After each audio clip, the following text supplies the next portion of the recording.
Ready? Hello, everyone. Thank you for joining us. The Minister of Defense and Secretary of Defense will now deliver statements to the press, and we'll have a few questions at the end. Please, Minister.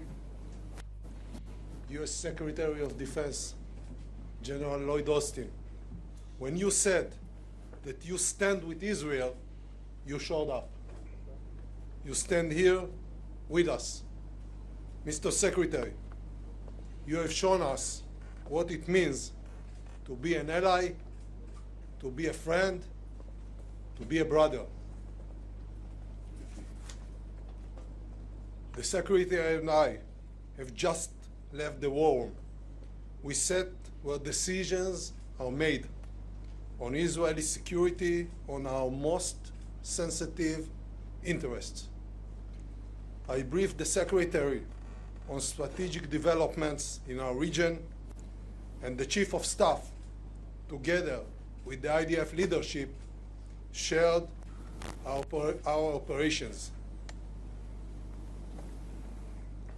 Defense cooperation and U.S. support in the Pentagon, in the White House, in the Congress, ensure freedom of operation and enforce our capabilities.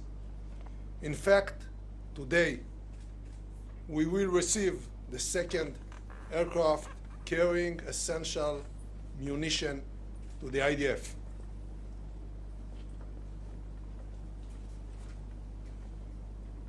U.S. deployment of assets on land, in air, and at sea sends a strong message to both our partners and enemies in the region.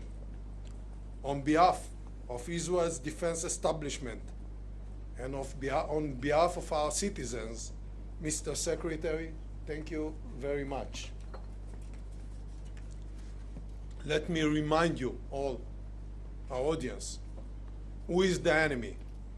Our neighbors is Hamas, the ISIS of Gaza, an organization enjoying the Iranian payroll.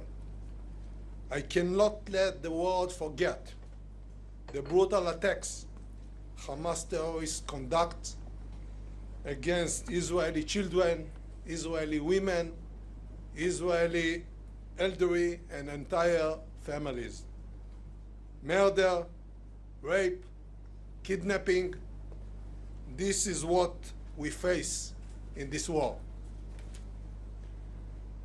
This is a war on the existence of Israel as a prosperous state, as a democratic state, as the homeland of the Jewish people. This is a war on freedom and on our common values, and we are on the front line.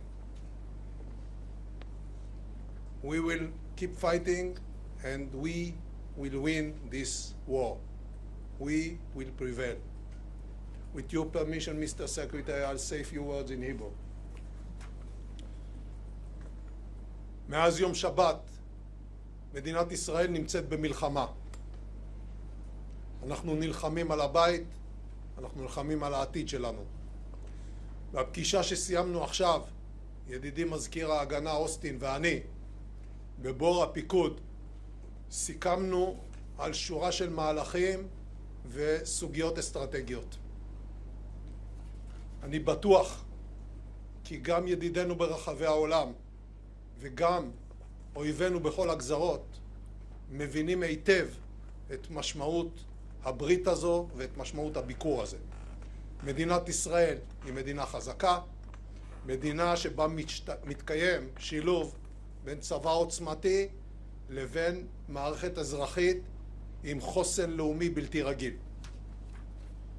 החוסן שמצוי ב-DNA של כל יהודי הוא תוצר של מאבק הישרדות של אלפי שנים, עם תוצאה אחת שלא משתנה. האויבים שלנו רוצים להשמיד אותנו פעם אחר פעם, ובסופו של דבר אנחנו שורדים, מנצחים והם נעלמים. זה מה שיקרה גם הפעם עם החמאס. זה הגורל שמחכה לחמאס הדאעש של עזה. המלחמה תהיה ארוכה, המלחמה תהיה קשה, ויהיו מחירים, אבל אנחנו ננצח. כבר עכשיו החלנו במקביל לפעולות המלחמתיות, גם בשיקום של מקומות שנשרפו, והם עוד ישגשגו.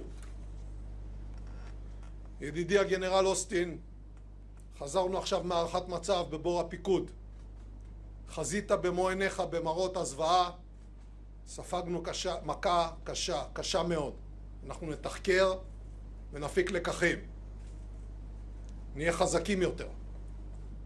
אבל עכשיו עת מלחמה, ובעת מלחמה המטרה היחידה והראשית היא לנצח.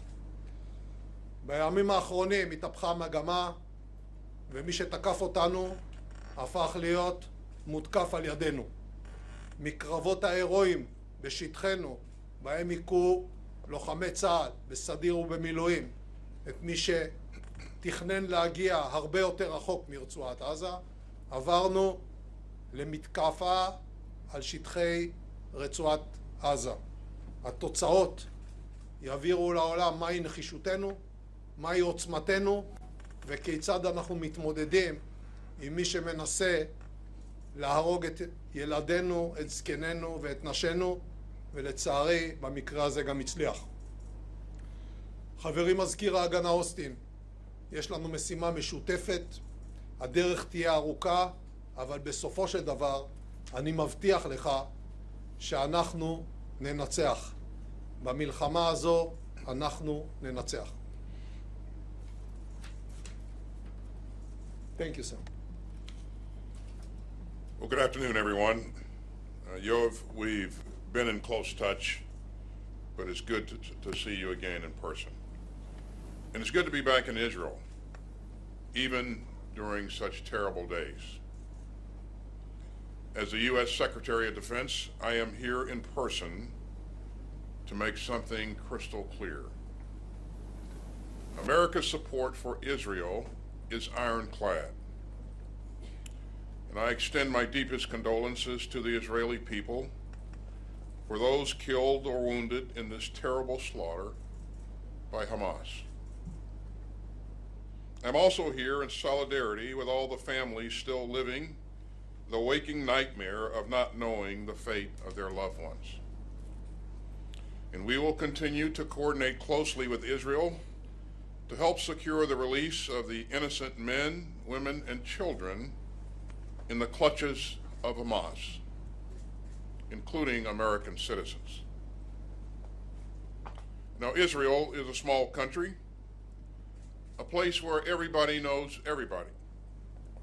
And in times of trial, the intimacy of your society deepens the intimacy of your grief. But that's not a weakness. It is a profound strength. And in times of testing, Israelis know what to do. Over this awful week, we've seen Israeli hotels and homes take in those who've had to flee. We've seen long lineups to donate blood. We've seen WhatsApps explode with messages as people race to support neighbors in anguish. And perhaps because I'm a retired general, I was especially moved by the story of a retired general named Noam T-Bone. His son called him on Saturday from his home near Gaza to say that Hamas terrorists had stormed their kibbutz and were closing in. And the retired general jumped into his car in Tel Aviv and raced toward the combat zone. He linked up with other fighters and rescued his son, his daughter-in-law, and his granddaughters. And when the general arrived at their house, one of his granddaughters just said, "Grandpa's here." And these are rays of hope in a terrible week. And in times like these, sometimes the best thing that a friend can do is just to show up and to get to work. Now, this is no time for neutrality or for false equivalence or for excuses for the inexcusable. There is never any justification for terrorism. And that's especially true after this rampage by Hamas. And anyone who wants lasting peace and security for this region must condemn and isolate Hamas. Hamas does not speak for the Palestinian people or their legitimate hopes for dignity, security, and statehood and peace alongside Israel. As a former commander of Central Command, the deliberate cruelty of Hamas vividly reminds me of ISIS. Bloodthirsty, fanatical, and hateful. And like ISIS, Hamas has nothing to offer but zealotry, bigotry, and death. The world has just witnessed a great evil. The deadliest attacks on civilians in the history of the state of Israel, and the bloodiest day in Jewish history since the end of the Holocaust. So make no mistake, the United States will make sure that Israel has what it needs to defend itself. And Israel has a right to protect its people. You know, and there are many phone calls this week. President Biden has told Prime Minister Netanyahu that the United States would also respond swiftly and decisively to such a massive terrorist assault. And the president also underscored that democracies like ours are stronger and more secure when we uphold the laws of war. Terrorists like Hamas deliberately target civilians, but democracies don't. This is a time for resolve and not revenge, for purpose and not panic, and for security and not surrender.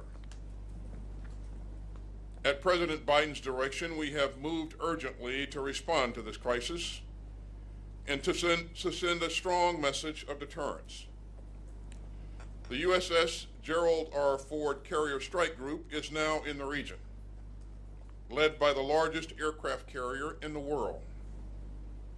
We've augmented U.S. fighter aircraft squadrons in the Middle East, and the U.S. Department of Defense stands fully ready to deploy additional assets if necessary. As President Biden has said, for any country, for any group, or anyone thinking about trying to take advantage of this atrocity, to try to widen the conflict or to spill more blood, we have just one word: don't. The world is watching, and so are we. And we aren't going anywhere. We will remain in close contact with our valued partners across the region, and security assistance from the Department of Defense is already rapidly flowing into Israel. That includes munitions and air defense capabilities and other equipment and resources. It also includes more interceptors for Iron Dome to save Israeli lives. And we will continue to ensure that Israel has what it needs to keep itself secure. Now, Hamas attacked at a time of global challenge. But the United States is the most powerful country in the world, and we remain fully able to project power and uphold our commitments and direct resources to multiple theaters. So we will stand with Israel even as we stand with Ukraine. The United States can walk and chew gum at the same time. And U.S. security assistance to Israel will flow in at the speed of war. And as this harrowing week draws to a close, And as Shabbat draws near, we stand together and we stand strong. The United States has Israel's back, and that is not negotiable, and it never will be. And after this terrible week, I wish you and all the people of Israel Shabbat Shalom. Thank you. We'll be starting with the questions, starting with Alon Ben David, Channel 13. Thank you, Mr. Secretary. Your presence in the Eastern Mediterranean clearly projects power, but should Israel be attacked from the north, from Hezbollah in Lebanon, will you be willing to exercise your force and join the fighting? I ordered additional assets to the region to bolster deterrence. And again, the message that we would send to any country or group thinking to take advantage of this situation and widen the conflict, don't. I won't speculate on anything that could happen in the future. I will just tell you clearly that the United States will continue to support Israel's right to defend itself. Thank you. And please, a question to the Defense Minister. השר גלנט, דיברת בתחילת השבוע על כך שהמטרה של המבצע היא למחוק את חמאס. ואזרחי ישראל שואלים את עצמם מה המשמעות של זה. האם תוכל להסביר לנו מה אתה מקווה להשיג במהלך הצבאי שלך ואיך הוא אמור להסתיים, באיזה מצב חמאס יימצא? אנחנו נמוטט את שלטון החמאס, אנחנו נחסל את היכולת הצבאית של חמאס, אנחנו נוודא שהאיום הזה לא קיים בגבולות שלנו, זה יהיה ממושך, זה יהיה קטלני, זה יהיה עוצמתי וזה יהיה לתמיד. Matt Seiler, ABC.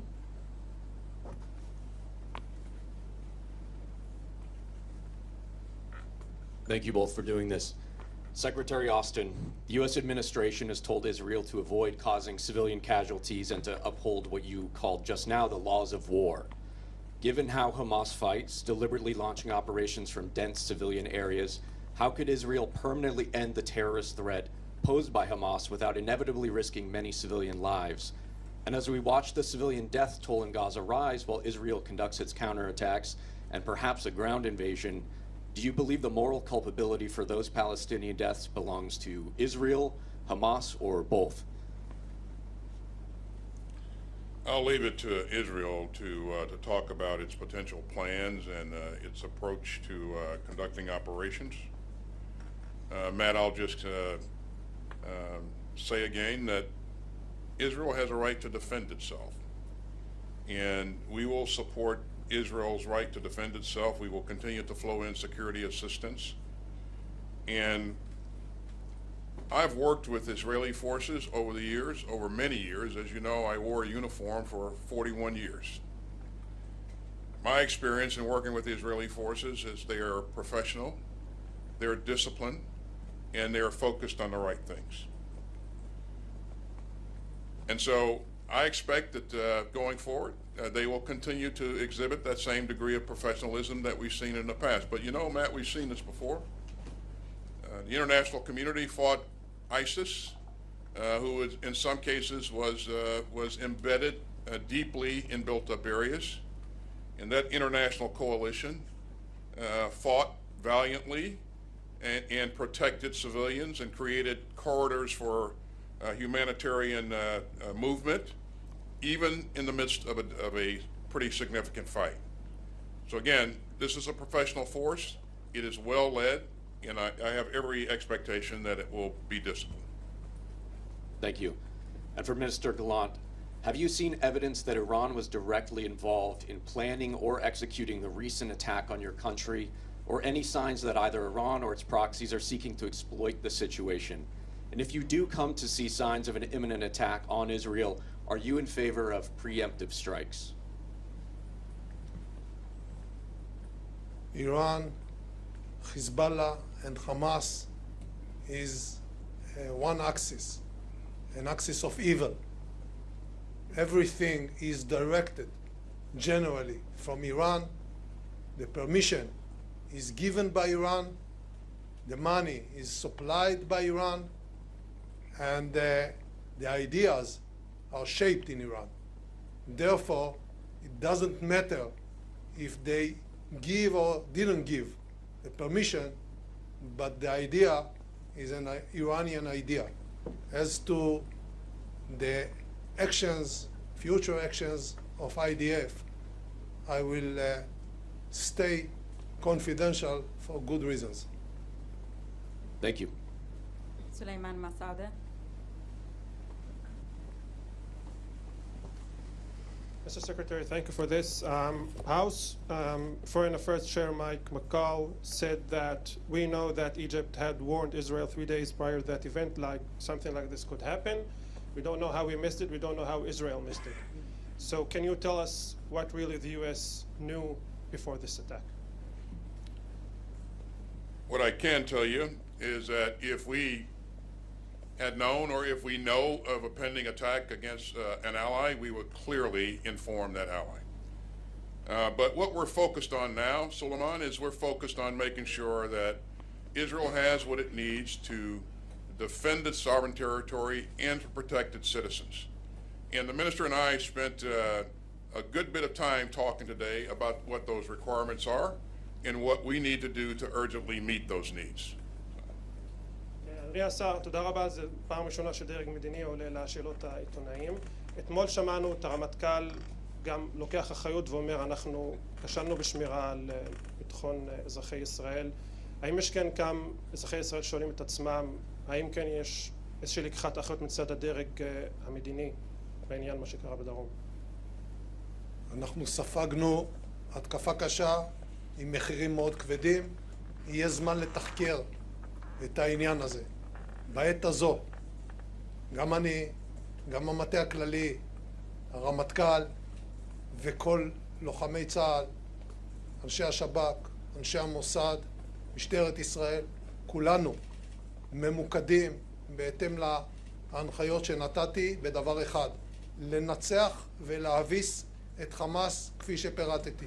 זה מה שנקבע, זה הדירקטיבה של ממשלת ישראל וזה מה שיהיה. And last question from Tom Secretary.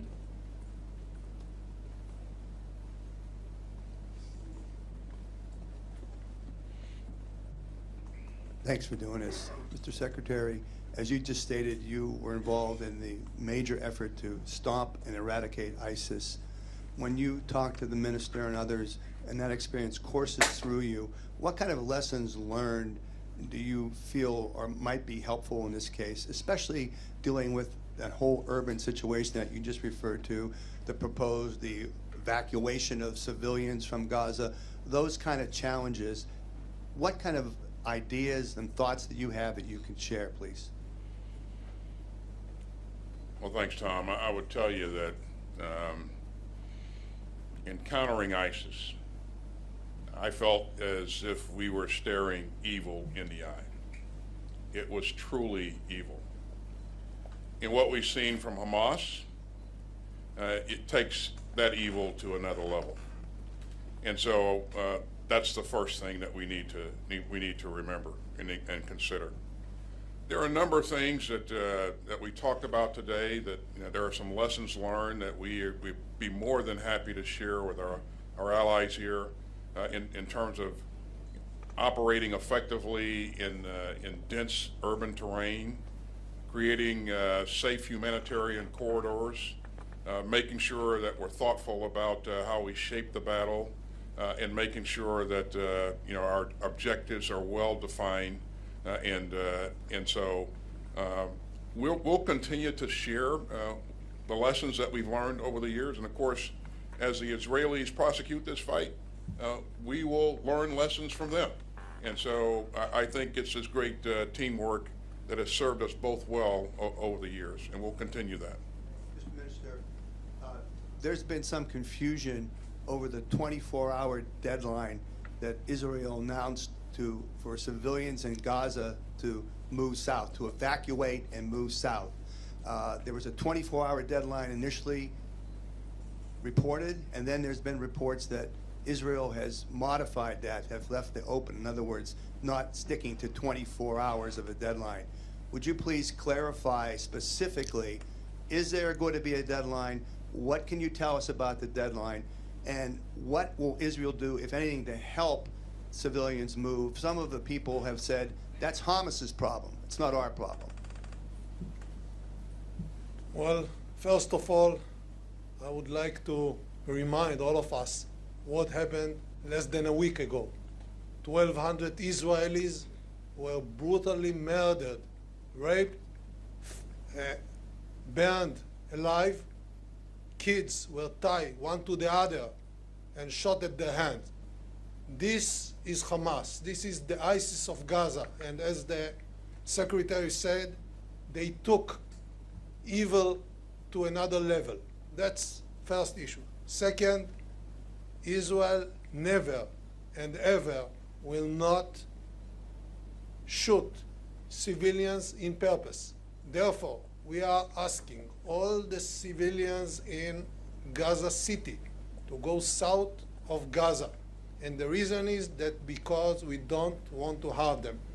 The camouflage of the terrorist is the civil population. Therefore, we need to separate them.